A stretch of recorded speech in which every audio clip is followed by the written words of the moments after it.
name is Andrew Minchef, and I'm Government Relations Director at INCOMPAS. I'm pleased to be joined today by Eduard Bartholme, who is the Senior Outreach Director at the FCC for the Broadband Task Force. Thank you, Ed, very much for joining us today on today's webinar and to discussing the latest with the Broadband Data Collection. As you know, INCOMPAS members represent a wide range of different companies from the broadband industry, including small and regional fiber providers to fixed wireless and satellite companies. So with the importance of really making sure that we have the most accurate maps as possible for the infrastructure funding, we really want to do our part and help the FCC with your ongoing efforts. So really just appreciate the time to speak to our members today and sharing more information with them as they're preparing their availability data, but also with the filing part of the process. So again, just thank you, and really look forward to our conversation and hearing from you really the latest on the data collection and what we should be expecting as they're preparing their data to submit in the next few weeks. So just to get us started, Ed, if you could just explain for our members in the audience really about the broadband data collection, why it's important for service providers and to be involved in really using the availability data to make sure that the infrastructure funding is really going to those areas of the country that need it most.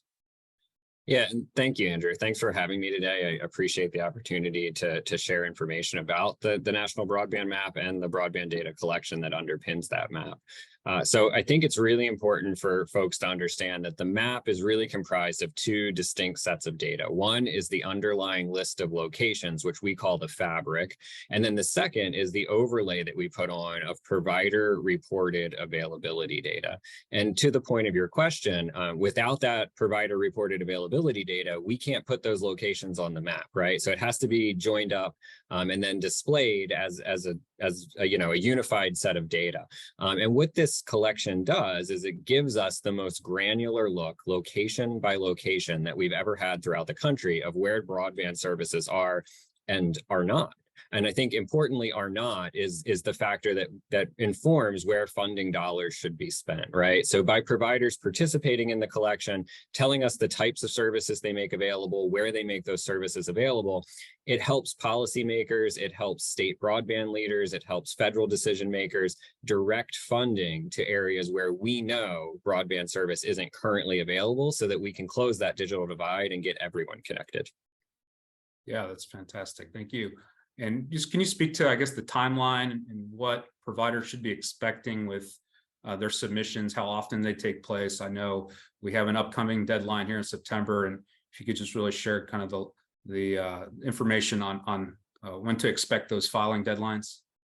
Sure, no, and thanks for bringing up timing, because we just made an important announcement a couple of days ago that we've extended the current filing deadline to September 15th. So it was September 1st. We're giving folks a couple extra weeks because we've sent out some updated fabric files so that they have a little more time to kind of pair up those updated fabric files to their filing so that we have the most complete picture as we can when we get this next collection finished so that we can update the map later this year. The statute that instructed us to do this collection, the Broadband Data Act, tells us that we can collect data from providers twice a year. So it's a biannual collection.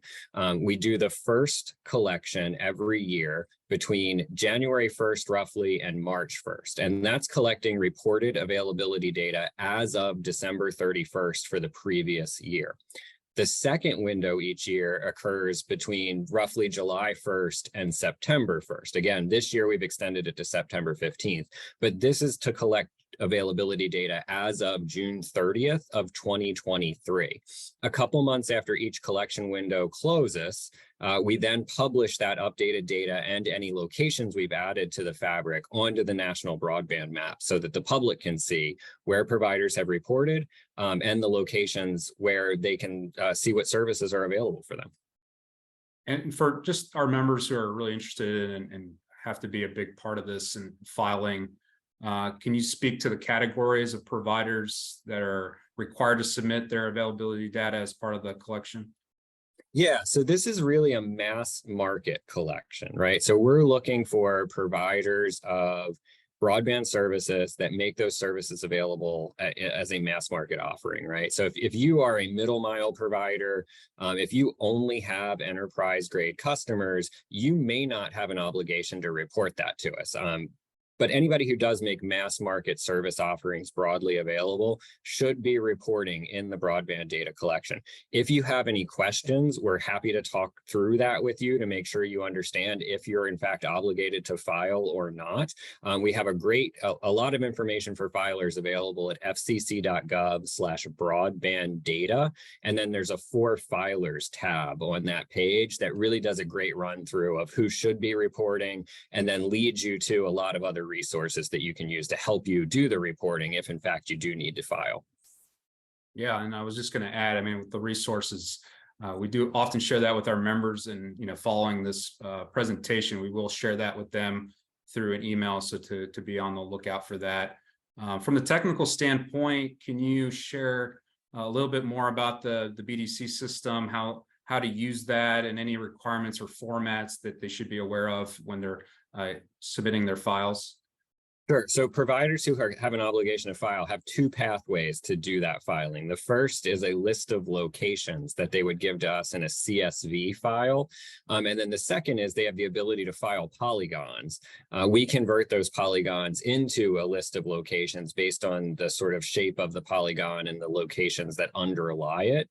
But there's two different ways to get data into the system. You can find out a lot more about the data specification, what you're required to include in the filing, how to format those files. We have sample templates that you can grab to start sort of populating your columns and rows of location and availability data. All of that can be found on help.bdc.fcc.gov. Again, that's help.bdc.fcc.gov. Okay, and yeah, I know you mentioned the deadline coming up here, that it got extended to September 15th. How important it really is to get that information in the system as soon as possible. If you can just touch on that, and any recommendations you have for providers that are either new to the system, have used it previously, that really helps the FCC in getting that information as soon as possible. Yeah, so we encourage folks to file as early as they can within the window. And one of the main reasons we do that is because the system does a series of data checks based on the information that you're filing. Some of those data checks are going to result in basically what we call a hard stop, right? So you've got to go back and correct something before you can proceed with completing that filing and getting to that stage where you can then certify your filing. And the goal is not to start the filing by September 15th. It's to have a completed certified filing in by the 15th. So if you submit the data early, that gives you the best chance to get that feedback from the system that says, hey, you might need to go look here, or you might need to adjust this. It'll give you time to work on that, get that completed, and then come back to the table and ultimately get that certified filing in by that deadline, which for this window is September 15th. Okay, yep, that's very helpful. And I think a big part that our members are really interested in learning more about, and have probably been engaged with the challenge process and getting these maps as accurate as possible, and what they need to know. And if you can share, I guess, how the process works after the filing, with the deadline in September, what to expect after that deadline. And I know the new map will probably come out a couple months after that, and just kind of the process, if you can give us a little further detail into what to expect with the challenge process and what they need to do to prepare. Yeah, so there's two different challenge opportunities within this collection. The first is location challenges, or fabric challenges. And this is where providers, other stakeholders can tell us that we're missing locations. We've got an address that's associated with a location incorrect. Maybe we picked the wrong structure within the property. So maybe we put the location on the barn, which is further from the road, than the house, which is closer to the road. And that's actually the broadband serviceable location on that property. All of those things can be challenged, and we understand that providers may have better on the ground information, right? They're rolling trucks, they're sending people out to these locations to do installs or to respond to other potential service issues. So you guys as providers in this space can help us refine that location data set by making it more accurate and more complete. The other challenge opportunity is really the availability challenge process. And this is where state governments, local governments, tribal governments, individual consumers, and sometimes even other providers may review the data that providers are submitting to the FCC that we're displaying on the national broadband map and decide that they want to challenge it because it's really not available, or it's not available as reported, right? Maybe somebody inadvertently put in a fiber technology code when they meant to put in a cable technology code for the type of service they're providing. All of those things can be challenged. So many of the availability attributes can be challenged. Once those come into the FCC, we review those challenges. We then serve them on the provider whose reported availability is being challenged. And then that starts a process. I think in the resources you're sending out, we've got a great guide that walks people through that full challenge process, but there's an opportunity for the provider to respond. There's a period of time where the provider and the challenger should attempt to work together to come to a resolution. And then ultimately it goes to FCC adjudication at the end of that if it hasn't been resolved yet. Okay, yeah, that's very, very helpful to hear that. Well, Ed, this has been really helpful, really in learning more about the broadband data collection, the process, and I really do appreciate you spending the time to present that information and updates for our membership. So thank you. Any last comments or suggestions to share with providers, again, as they're preparing just to file here in the next coming weeks? No, I just want to say, we're eager to help, right? So if you're a provider who's trying to figure this out, or you've run into some roadblocks, or you're having trouble working with the data, we have a great technical assistance team. They'll get on the phone with you. They will do screen shares with you to help you work with the data, help you understand the data, and most importantly, help you align your availability with the data so that you can get it formatted correctly and successfully filed. So please do reach out. I encourage folks, as you're working through this, if you've got questions, go to help.bdc.fcc.gov. You can find a ton of resources there in terms of articles and information, but also very importantly, there's a Get Help button on that page. And there you can submit a help request or a help ticket, and our technical assistance team will review that and reach back out to you and try to give you the assistance you need. Okay.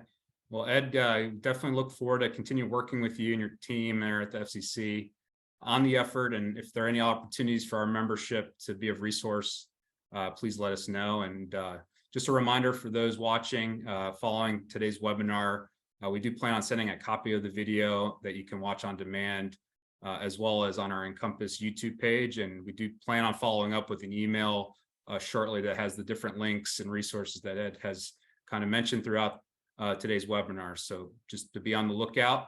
But Ed, again, really appreciate your time and really taking the effort here to share a lot of good information on the broadband data collection, and really look forward to continuing our work with you. Yeah, thank you, Andrew. Appreciate the opportunity.